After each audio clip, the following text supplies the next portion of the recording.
In this lecture, we're going to take a look at mainly the frequency distribution as a way to begin quantifying observed behaviors. And we start with the concept of central tendency. And the central tendency refers to a quantitative value that attempts to summarize everybody's score or all the scores in a particular distribution. And central tendency, as the term suggests, provides an indication of where, in terms of location, of where one person or one case in the observed data set that where that one person lies with respect to the rest of the sample or the population. And a measure of central tendency is just that, is a way to calculate one number so as to summarize all of the observations with one number. And the three M's often referred to, or the three measures of central tendency, refer to the mode, the median, and the mean. What we're looking at here on this slide is what's called the normal distribution. And the normal distribution is this theoretical distribution of data in this bell-shaped curve that is symmetrical about this line of symmetry. And the normal distribution is an ideal distribution of scores among a set of observations within a sample, or more specifically here, the population. And the normal distribution is the basis for much of statistical testing, particularly when those data are used to infer to a population. And what we're seeing here is that the outcome measurement of a study, and that could be a quantification of personality traits, perhaps measuring neurotransmitter levels and putting a number to those observations. When expressing the frequency distribution, the outcome variable or the dependent variable, the score, is on the x-axis. The only time we see the outcome variable depicted on the x-axis is when we want to observe how those data distribute over the range of the observations, or in other words, the frequency, how often a particular score occurs across that range of scores. And on the y-axis, you see the italicized lowercase f for frequency, and the y-axis is a measure of the count, how many observations were made across the full range of those observations. And the normal distribution is defined not just by the line of symmetry, but also by what are called tails. And in this case, we see two very prominent tails, one in the positive direction towards the right, and one in the negative direction towards the left. And when we see the most extreme parts of those tails represents the highest value in the observations of that particular study, and the lowest possible or lowest observed value among those observations. And the difference between those two represents what's called the range of those data. The peak of the distribution represents what's called the mode. And the mode, by definition, is the most frequently occurring score within that distribution. So if we follow this value from this particular score on our outcome variable, and we follow that over to the y-axis, we just arbitrarily put the number 10 here.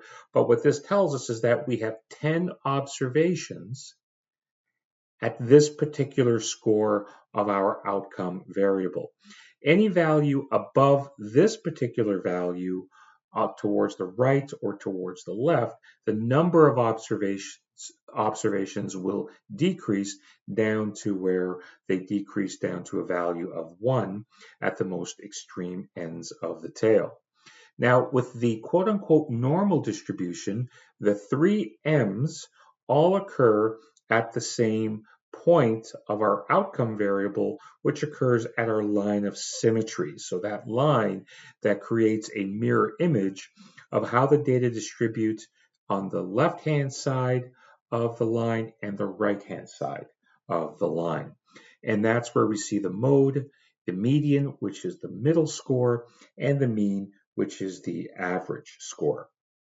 Now, the distribution can take on different shapes, and those different shapes is referred to as the kurtosis if the shape is still symmetrical. And that's depicted here on this slide. And so, although we see three symmetrical bell-shaped curves, they clearly have different shapes. The different shapes is where in the blue, it's called a leptokurtic distribution, where the shape of that normal curve is more narrow.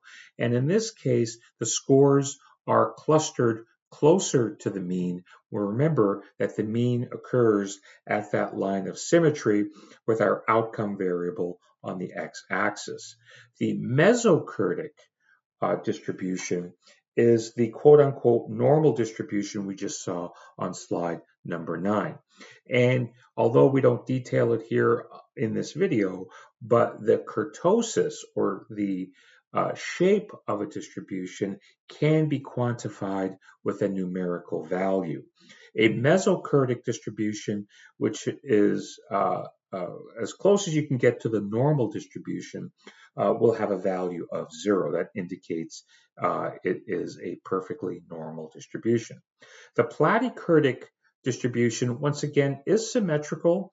It takes on a negative value, and what we see here is that the scores are further from the mean. So there's a wider distribution of scores from the line of symmetry, but even though they're more widely distributed along the x-axis, they're distributed in an equal manner to the right and the left. In addition to kurtosis, distributions can be skewed in one direction or the other. And a skewed distribution is characterized by having one very long pronounced tail, as you can see here depicted on this slide. And the skewness of a distribution of scores is a measure of the degree of asymmetry. Remember, we're contrasting this with the normal distribution, which is perfectly symmetrical. And so we see this very long pronounced tail. There is a very short tail, a very small tail on one end, but we say that the distribution is skewed in the direction where the very long tail exists. And so what we see with the purple box here, the purple box illustrates where the vast majority of scores in a distribution reside. So on the y-axis, this is a frequency count of how many scores occur across the range of our data. And in this example here, I'm going to use running speed as to illustrate the skewed distribution. Now, in this case, when we have the very pronounced tail moving in the direction of the negative direction of the x-axis, we say this is negatively skewed. And what that basically means is that there is a relatively low number of extremely low scores. And so if we follow along the x-axis with running speed, as we move to the left, we have a decrease in running speed. And as that tail, as that distribution moves towards the tail, the number along the y-axis gets smaller and smaller and smaller. Now, for example, if we want to examine running speed in an example race, the 800 meters for the Olympic Games, what we find is that we make a couple of observations here. The majority of runners are captured in the purple square, have similar speeds. And the reason they have similar speeds is that all these runners have to meet a particular standard for the Olympic Games. Now, we call this negatively skewed because as we move along the tail, we have very, very low values for running speed. Not many people have those low values, but it's low enough that it will skew the average in the negative direction.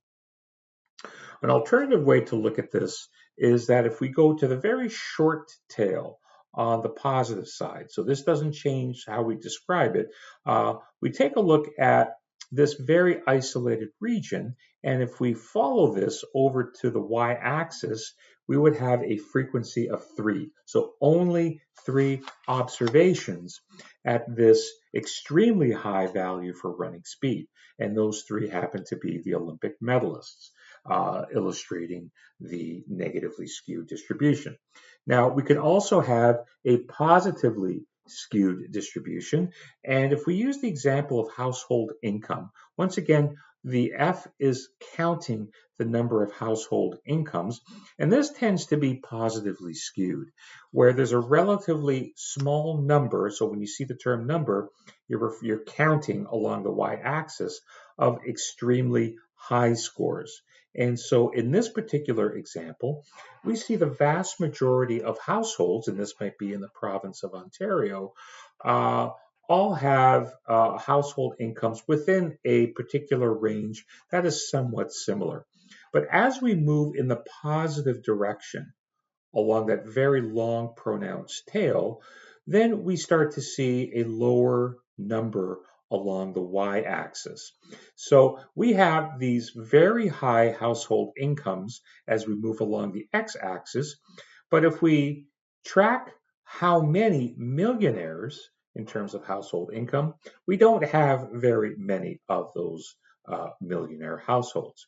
And if we continue to move that household income into the billionaire category, what we find is an even smaller number of those household incomes in this category.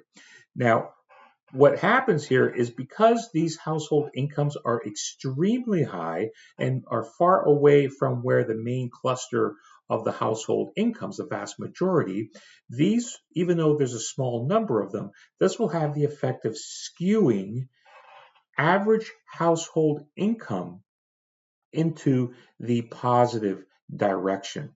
And so in highly skewed distributions, whether it's negative or positive, the average value may not be precisely representative of the full range of household incomes, because in this example, if it's positively skewed, because the small number of millionaires and billionaires in terms of income will skew the average into that direction.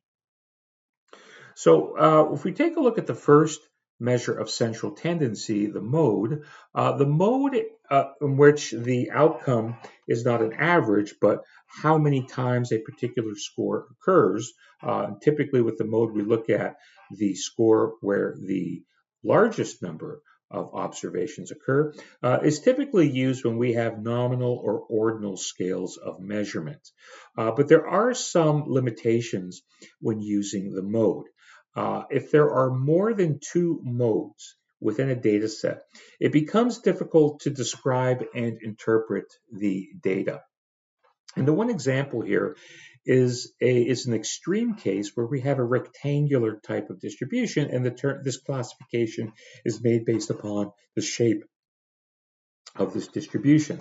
And so what we see here, once again, along the y-axis, we're counting how many observations occur along the range of our observed data. And because it's a flat line, we see that every observation occurred at to the same number of observances across that full range. So it becomes quite difficult to interpret data such as this.